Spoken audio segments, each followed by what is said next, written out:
So good evening from our final session in the studio. You've just heard Rosemary and Lakmal talk through the tech talk in which we outlined our pathway to becoming a truly multi-omics technology. We're really excited to share that update with everyone in the community, and you can read all about that online in a digested version, plus the full talk if you would like to watch it again to pick up every single detail.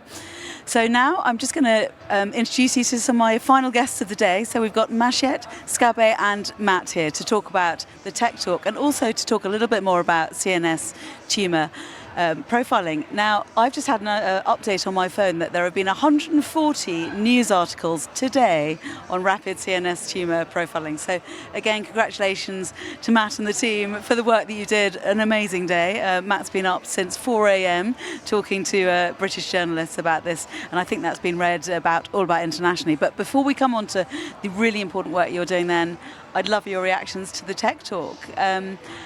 A lot of information in there. Mashiat, what was your highlight of the talk? What's most exciting you? I'm really excited about the somatic variant caller that Rosemary just talked about and incorporating all the variant calling within Dorado inside Minnow, because right now we have been testing different variant callers. So to have it all under one umbrella would be amazing. So I'm looking forward to that. Fantastic. We've been known for germline, but somatic is definitely an area that we are coming into it at speed. So we're really excited to share that update. Skarbe, what about you? I think, well, off the top of my head, the protein sequencing is super exciting. I mean, Oxford Nanopore has been, hinting at these new things every time I've come here, and usually they've delivered on those. So I'm optimistic that this will happen in reality, and I think this will be a gigantic step forward for all biological research. Fantastic. Very exciting. Well, protein analysis and certainly on the way to protein sequencing, and I hope you'll be able to make Jeff Navala's talk tomorrow, because he's going to be talking about that real sort of holy grail of protein analysis. Matt, what was the highlight for you? Well, it's a good question. There was so much to absorb and to take in. Obviously, getting more shout-outs than Nick Lohman is always a highlight in any context. So that's another year that I've won that competition with Nick. I actually think there was an awful lot in the talk.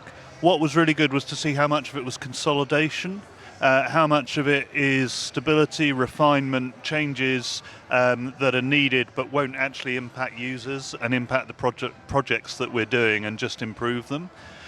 So there was still that great mix of really exciting stuff, the proteomics, the potential that's there, but actually for those of us who are trying to use the technology now more routinely, we just want that stability, and it's that path to that which I think was very clearly demonstrated in the talk.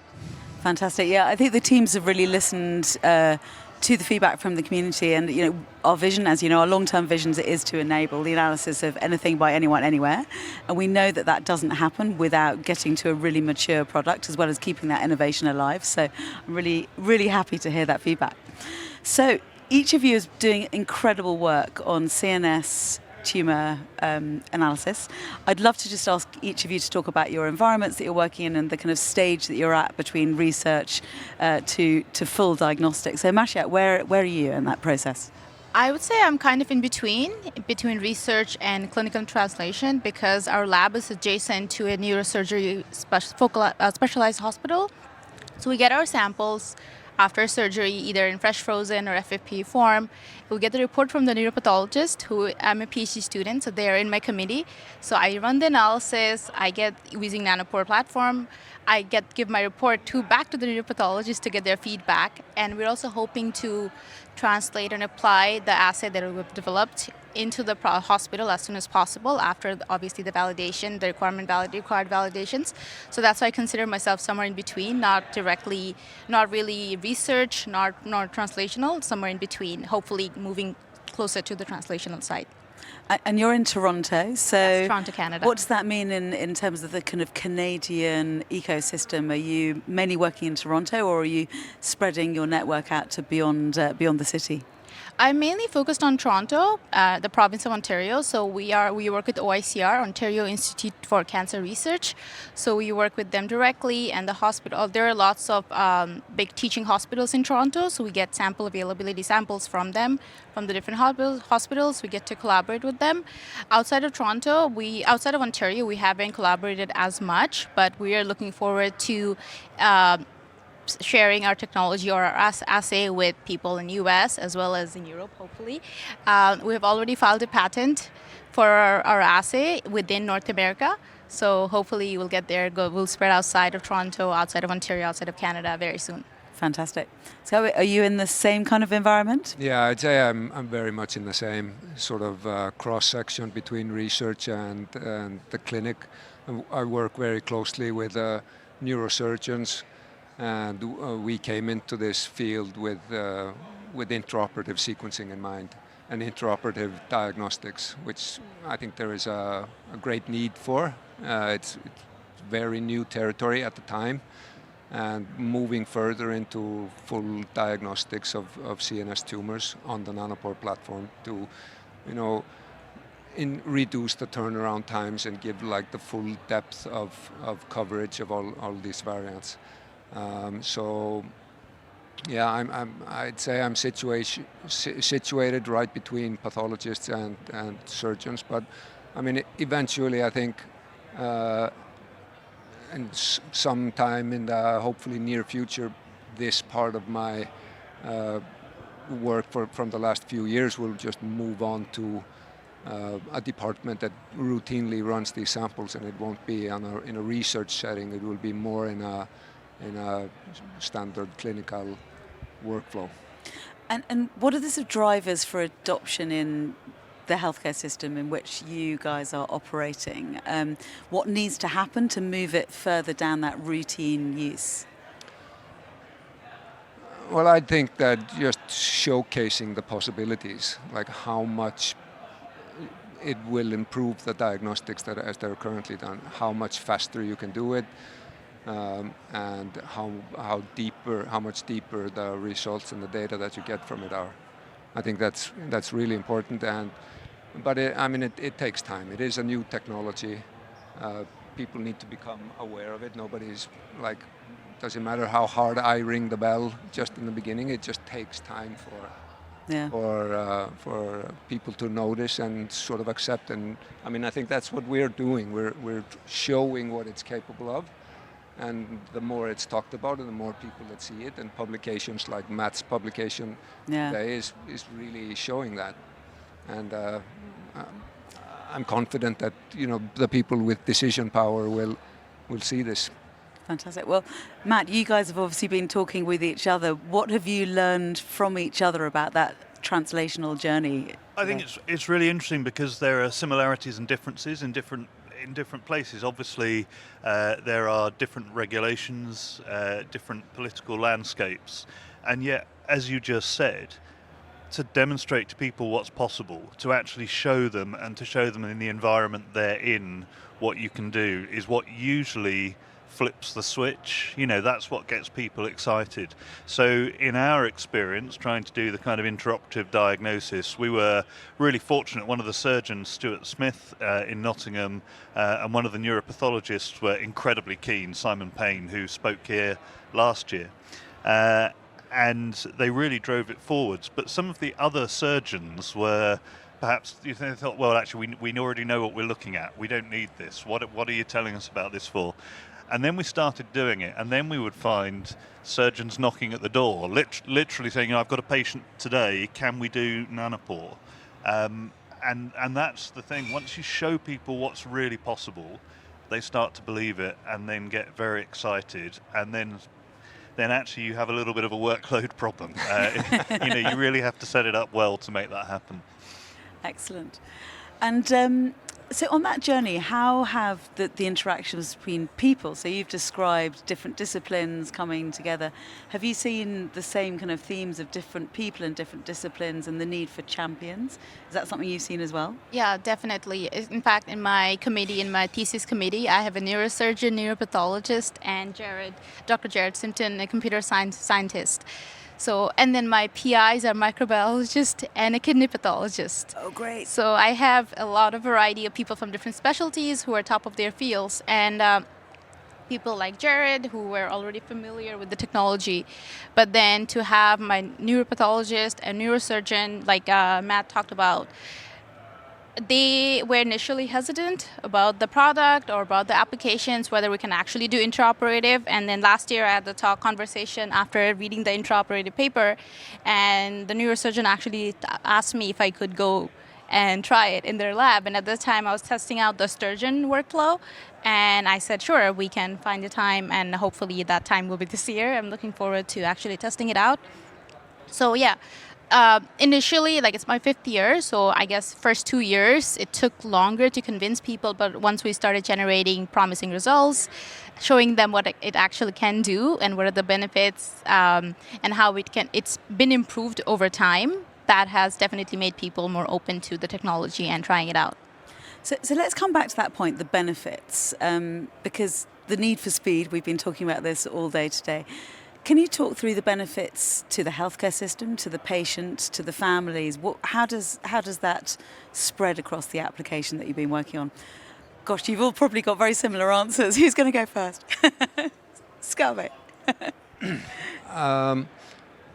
The speed thing of it, I mean, the problem I think many institutions are facing today is that to do these analyses, the samples need to be run on multiple different platforms, and they're often just run on a need-to-know basis, decided case by case, and if the first platform doesn't have the answer that you thought it would have, you move on to the next one, and this can really delay these diagnoses. And that's of course not acceptable in most cases, because first of all you want to be able to start the most relevant and treatment that's most beneficial for the patient, and they don't want to wait.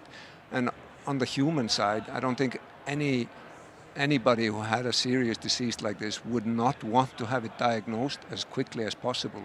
Be the answer good or bad, just the not knowing is just, it must be terrible. And Matt, you've talked very movingly about the impact, the emotional impact as well. And what happens if the prognosis is poor? Why is that information useful to those families? Well, I think having the appropriate treatment for a patient is always very important. And so I'm not medically trained, but the medical practitioners will be able to advise a patient as to their best choices to make in the circumstance they're in. And sometimes patients may choose aggressive treatment. Sometimes they may prefer to have less treatment. What was interesting is that one of the patients who agreed to be interviewed around our paper today, his story, you can read it, you can look it up online, but one of the things he said was that knowledge is power. Even if that knowledge isn't perhaps the knowledge you would want, it's better to know than to wait. And I think it's that, giving patients the information that they need when they need it, and not when we're able to deliver it, if you like. You know, having to tell someone to come back for another appointment to hear their result. You send them home, and they come back 4 weeks later, 5 weeks later. That's not an experience any of us would like. We really want to have certainty very quickly. So I think from a patient perspective, that's the main thing. And for me on this journey, going from working with technology to applying that technology, it's just been hearing from some of those patients about how it makes a difference that's been one of the most powerful things. And actually listening to patients is far better than listening to us talk about this, because it's just incredible stories. Yeah.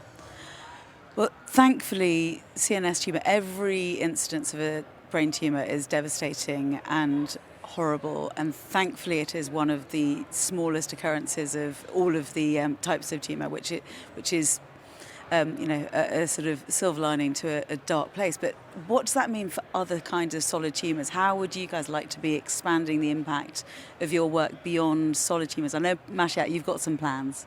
Yeah, So we definitely want to expand our assay to other tumors. I've already started working on kidney samples because our hospital also banks kidney tissue. So we have started working with FFPE kidney tissue as well as fresh frozen tissue. And soon we want to expand to other cancers, maybe starting with breast cancer, but we haven't gone there yet, but that's definitely down the line, yeah. Well, let's talk about FFPE very quickly, because I think there's been a lot of questions we've had over the years.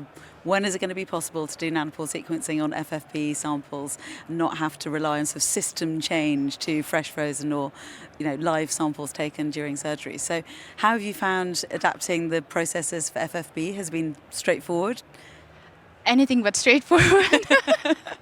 I probably spent first 2 years trying to make it work. We have gone through many flow cells to make FFPE work, and I've asked around nanopore community, has anyone made it work? And we finally found a way to use PCR amplification to make nanopore sequencing work on FFPE DNA, and that's what we've used in our assay to develop a comprehensive glioma diagnostic panel using FFPE DNA on the nanopore platform. But it was quite a journey, but I'm very happy that I've gone through it, and I'm very happy that we've actually accomplished it. So to answer your question, when is FFP going to be compatible? It already is. It already is.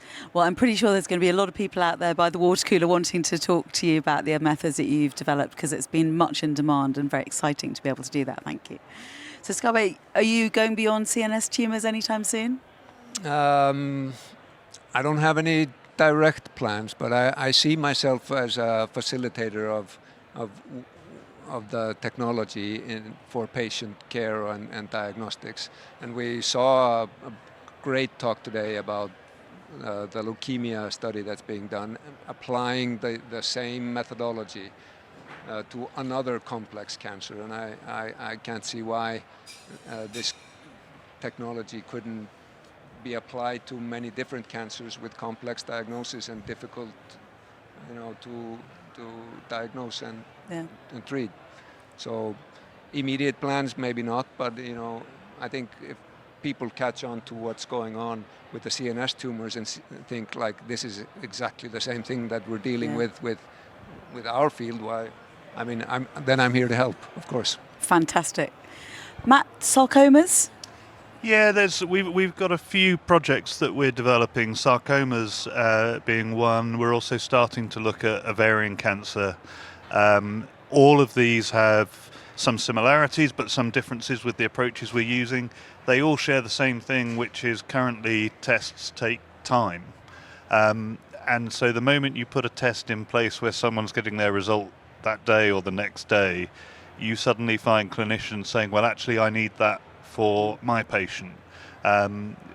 Again, choices of appropriate treatment, all of those things, removal of uncertainty, of course, but the stratification to the right treatment as soon as possible could make a huge difference. So I think the more people do this, the more uses we will see. Even if they're not perhaps like CNS, where you've got that unique combination of methylation, mutation, structural variants, all those things, the moment people see the time saving, they want to start using it. Someone once described it to me as liquid expectation. So in our daily lives, we're getting Netflix, we're getting Uber, we're getting everything quickly. Why can't we deliver the information that we really need for clinical decision making in the same timescale as we can use to order a pizza? There should be no reason why we can't do that.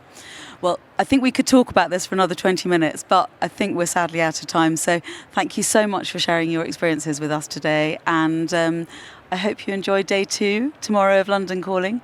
In the meantime, there's a drink and some cheese outside for you to enjoy. So thank you very much for having us. Thank you. And thanks to everyone on the platform for staying with us all day today. We've reached the end of the day today, but we do hope that you will turn up to look at our talks, look at the posters, look at all the great things we're doing on the platform tomorrow. We will wish you a good evening.